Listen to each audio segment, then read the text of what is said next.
Students, in this new video, we will learn more about the Arbitration and Conciliation Act 1996. This Arbitration and Conciliation Act, it came into existence in 25th January 1996, and before enacting this act, the act we had was Arbitration Act 1940, and this not present 1996 Act. Jurisdiction is like it deals with domestic arbitration, international and commercial arbitration, and it also applicable to enforce the foreign arbitral award. So what does it mean by foreign arbitral awards? Means the award means the decision in arbitral proceeding. So if an award is passed in a foreign country, that award is a foreign arbitral award, and if the same need to be executed in India, it will be in accordance with the Arbitration and Conciliation Act in 1996. And at present, we made a new amendment act, that is Arbitration and Conciliation Act 2015 is the latest one. And through this amendment, we made an addition to the section 11. A clause 6A is added to section 11, and which widen the scope of arbitral tribunal. Because of this addition, the role played by the normal courts being restricted, and now the court can examine only the validity of an arbitrational agreement. And the international treaties or the laws related with arbitration, like United Nations Commissions on International Trade Law and Modern Law of International Commercial Arbitration 1985, all these inspired the enactment or the drafting of the Arbitration and Conciliation Act 1996.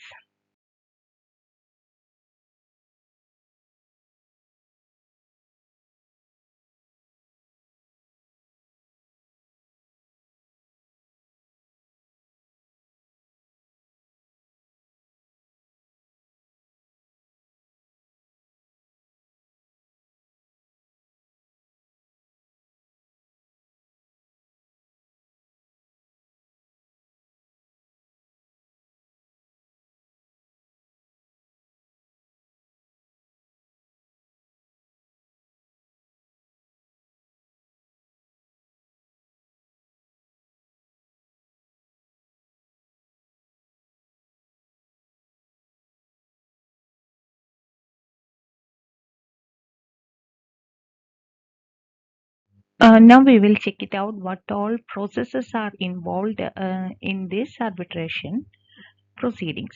So the very first one, like in a normal conventional method of means the judicial proceedings before the court, like the very first step is issuing a notice.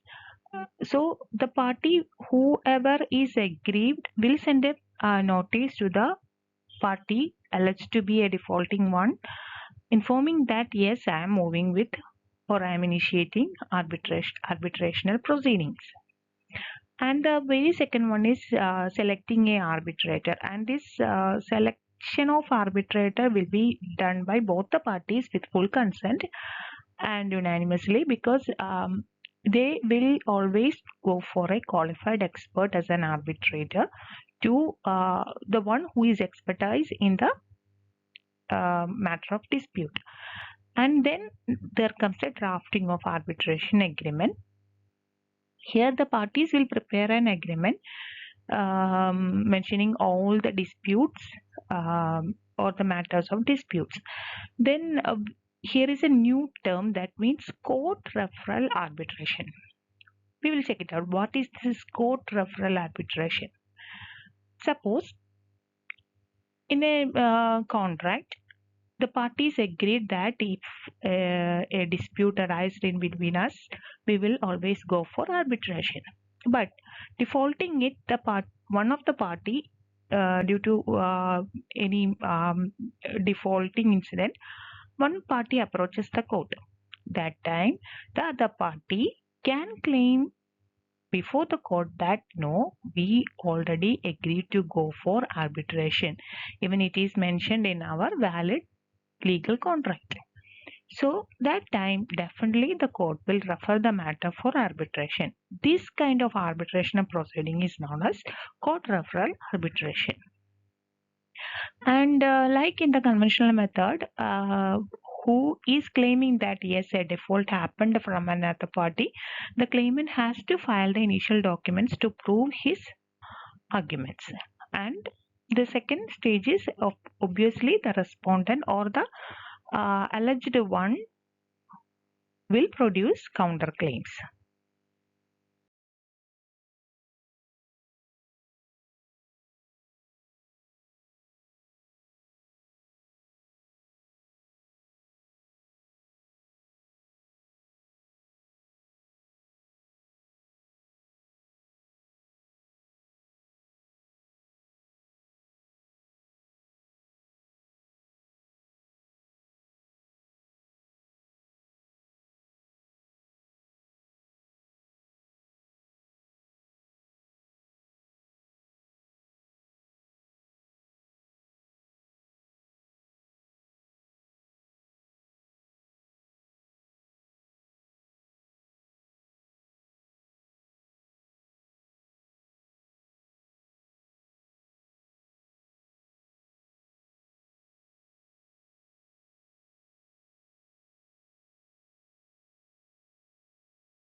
So we said that yes, the arbitral award and judgment both are binding on the parties, but there is a difference between them.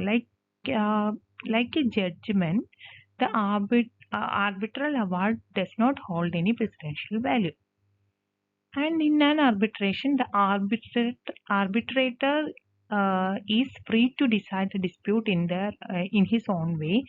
But the only mandatory thing is that the decision or the arbitral award need to be a just and fair one. And the arbitrator is not supposed to strictly follow any laws and not to record the reasons why he arrived at its conclusion. Now we will check it out in what all circumstances the parties can challenge the arbitral award before the court. The very first condition is incapacity of the parties. If the parties who entered into an arbitration agreement are incapable to enter or to enter into any agreement. The second one is if the appointment of the arbitrator has been done in an improper way. The third condition is yes, the matter or the disputed matter is out of the scope of the arbitration agreement. And the final one is if the party can prove that the arbitrator is biased and the award he passed is against the public policy. In all these circumstances, the parties can challenge before the court of law about the enforcement or against the enforcement of this arbitral award.